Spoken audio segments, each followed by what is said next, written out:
ganoon lang kadali, sa ganoong kadali mo lang siyang saktan. Grabe ka naman tol. Or ano bang tawag ko sa'yo? Grabe ka naman grabe ka naman ka-demonyo.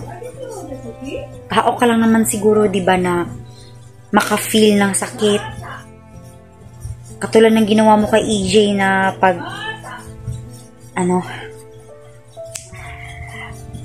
suntok ba yun or anong tawag dun? Hindi ka rin ba nasasaktan? Tayo kasi dito sa mundo ay para lang tayong magkakapatid, tapos sa ganong kadali lang, sa ganong iglap lang ay nakaya niyong saktan si EJ. Tapos ngayon malalaman ko lang na kinuha siya ng mga bandido. Mukhang magagalit naman tayo niyan mga tol, kasi para kayong walang mga puso, wala kayong mga utak.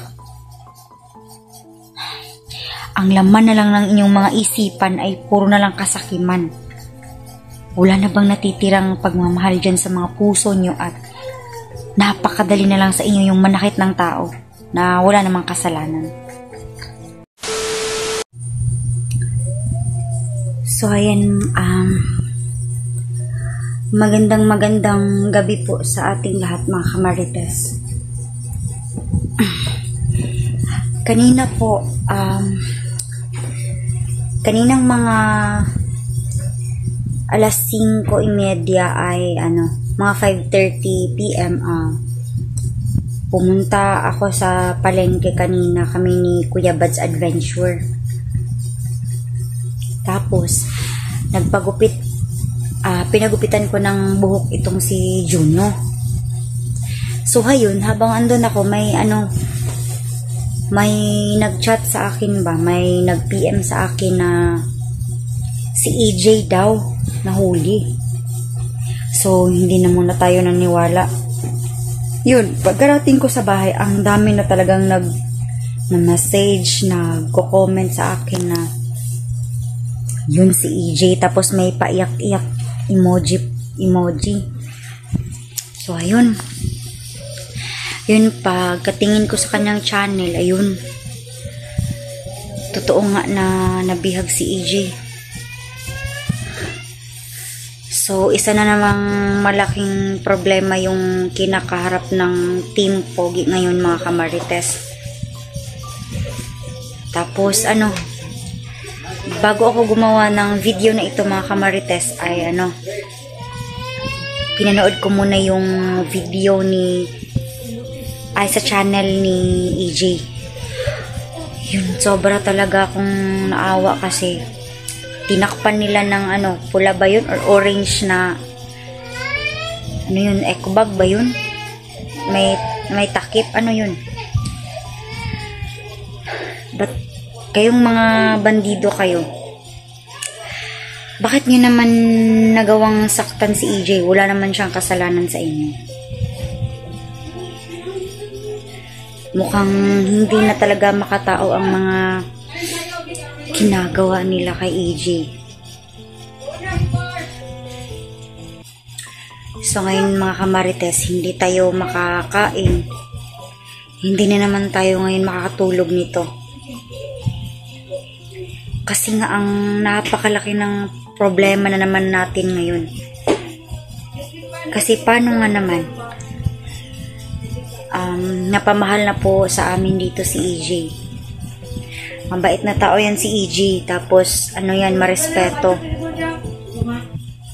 Tapos thoughtful na tao yun. Ba't nyo naman yun nagawa sa kanya? Ang hirap-hirap nyo namang intindihin kung may nagawa bang kasalanan sa inyong tao. Ba't kailangan nyong gumawa ng mga ganyan masasamang bagay? Kaya nga kayo bandido. Oo nga, bandido nga kayo. Pero wala ba kayong konsensya? Hindi ba kayo nakokonsensya na nakasakit kayo ng tao? Masama po ang manakit sa kapwa. Yun. Di ba nga mga kamarites,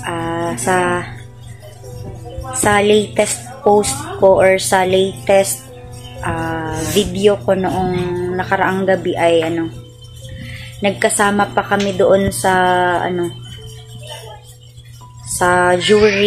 during araw ng kapalong dito sa amin.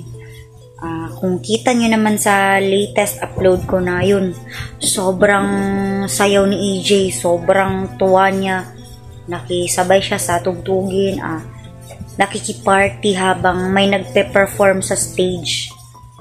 Yun, hindi ko talaga inaasahan ang mga pangyayaring ito mga kamarites, kasi akala ko pa naman ay wala nang kaguluhan, wala nang mga ganitong sitwasyon, pero eto na naman, naulit na naman tayo sa ganitong sitwasyon. Yan, kung sino ka man na may hawak sa cellphone ni EJ, sana naman ay wag mo namang saktan yan si EJ, kasi para ko na siyang kapatid. Mahal na mahal ko ang kapatid na yan na si EJ. Tapos sa ganoon lang kadali, sa ganoong kadali mo lang siyang saktan. Grabe ka naman. Grabe ka naman, tol. Or ano bang tawag ko sa'yo? Grabe ka naman, ya. Grabe ka naman, kademonyo. Tao ka lang naman siguro, di ba, na maka-feel ng sakit. Katulad ng ginawa mo kay EJ na pag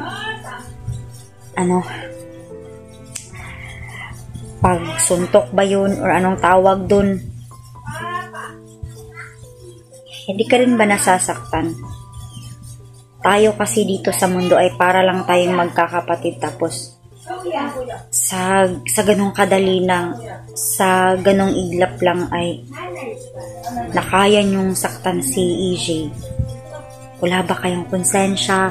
Hindi ba kayo nakakonsensya? Wala ba kayong awa? Wala ba kayong pamilya? Wala ba kayong kapatid? Wala kayong mga magulang? Wala ka bang ama? Wala ka bang ina na kapag kunwari sinaktan mo yung pamilya mo, hindi mo ba ma-relate yun kay EJ na kapag nasasaktan yung family mo ay nasasaktan din si EJ? Grabe ka naman talaga.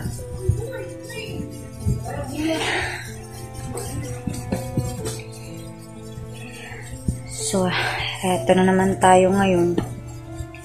Akala ko ay alerto kami dito sa bahay. At speaking of alert, yan, magtakip tayo ng ating bintana kasi, ayun so open pa.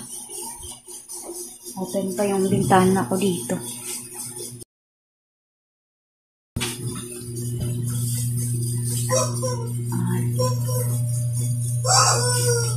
Open to kanina mga tol, kasi kapag nakalaylay kasi yung bintana namin ay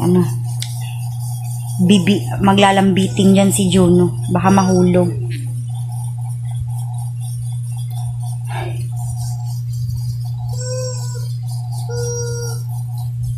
So paano na ngayon yan?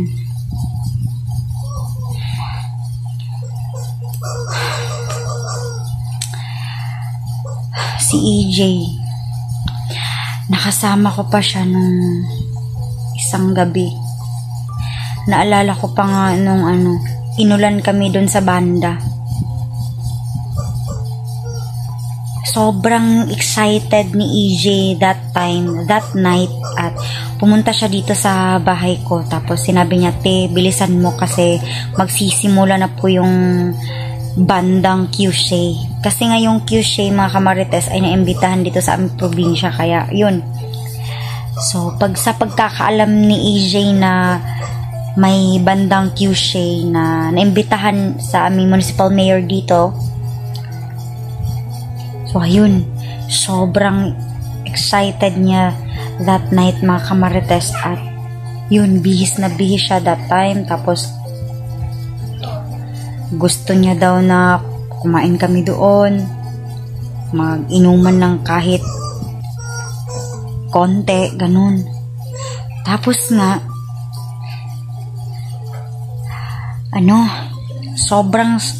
sobra talaga yung pagkasabik ni AJ na makiparty kasi basta sobrang masayahin na tao yan si AJ. Tapos ngayon, malalaman ko lang na kinuha siya ng mga bandido.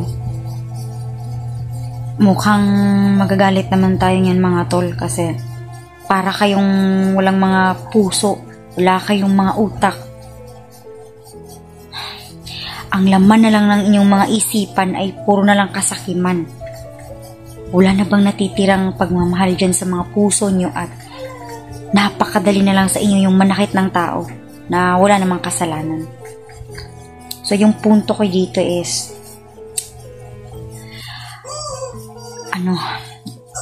kapatid ko na si EJ. Syempre, bilang ate niya, may concern naman tayo sa kanya kasi napakabait na tao niya. Napaka-close ni AJ dito sa aming family. Tapos ngayon, nakita ko na lang siya sa video na sinasaktan, sinasapak ng mga walang puso at walang modo ng mga tao na yun. Feeling ko, yung mga kumuha kay EJ nasiraan na yun ng bait. Or naka-drugs na ba kaya? Ewan ko na lang ba? Ang sarap niyong barilin. Diyos ko. Yan, sinabi pala sa akin ni Kuya Bad's Adventure na mag-relax lang daw ako. Mag-relax. Magdasal. Yun yung pinaka-mainam na gawain ngayon. Ngayong mga panahon na ngayon. So, nananawagan po ko sa mga tao na kung sino ka man or sino man kayo na kumuha kay EJ. Sana naman ay pakainin nyo siya. Sana naman ay painumin nyo siya. Wag nyo namang saktan ng labis. Yun lang yung hinihingi ko or hinihiling ko sa inyo. Kasi nga, tao lang din si EJ, katulad nyo. Ayan.